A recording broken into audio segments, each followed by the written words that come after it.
Well, this is a house we just picked up in Quincy. It is a licensed 24-room rooming house, which we are going to repurpose as a sober house.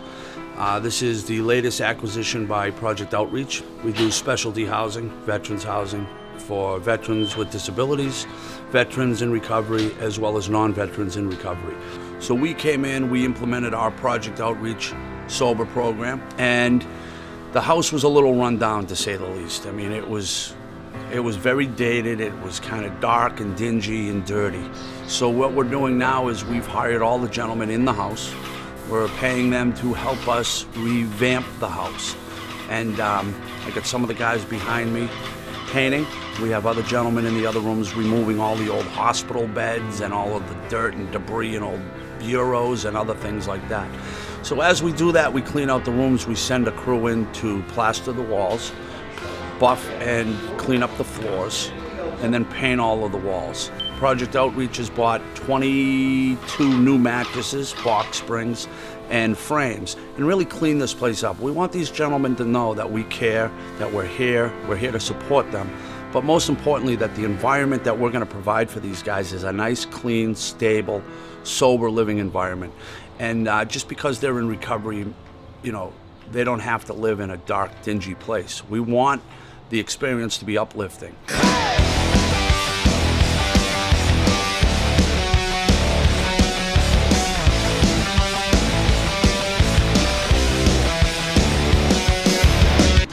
Assistant director, and I'm kind of just organizing housings, doing outreach. It's important to give these guys dignity because, you know, after all, a lot of them they've lost any sense of that dignity in their life, whether it was through drugs and alcohol, the things that they had to do, places they had to go. Some guys are coming out of like a regimented 10-year prison stay, etc., and they've been told what to do and bossed around. And here, it's not like that. Oh, I gotta block this. You see?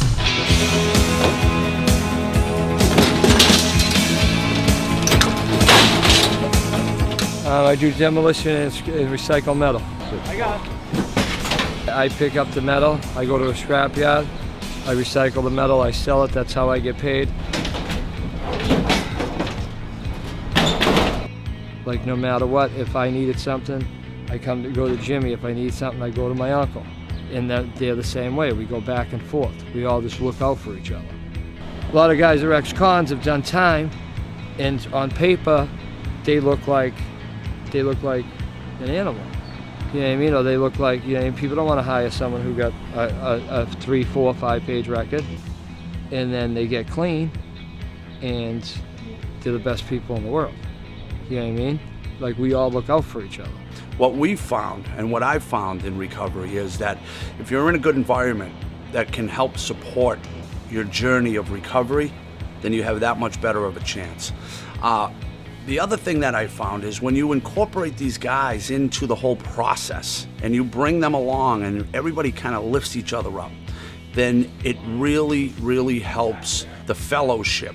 So they're a part of this remodel, they're a part of this rehab, and in essence, we're a part of their recovery. So it's a great way to kind of bring everybody together. Wake me up inside. Wake up. Wake me up inside.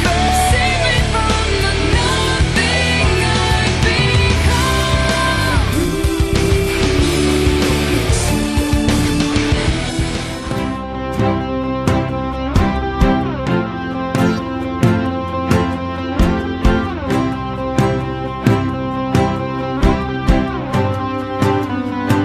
It's very important to us at Project Outreach that we comply with the neighborhood. We want to fit in with the neighbors. We want to make sure that all of the guys respect their neighbors, and if we don't respect our neighbors, we'll stand out in the neighborhood, and we don't want that. We want these guys to enjoy a good, normal lifestyle.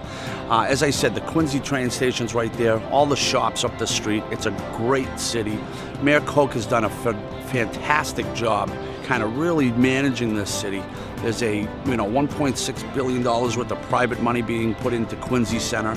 It's, I think, the largest kind of downtown development in the country right now that's just going to enhance the city. It gives these guys more opportunity, and it's just a great place to live. So I lived in Quincy many years, and it's just a really great place to live. And it's extremely important to us as Project Outreach that we respect not only the neighbors, but the city itself.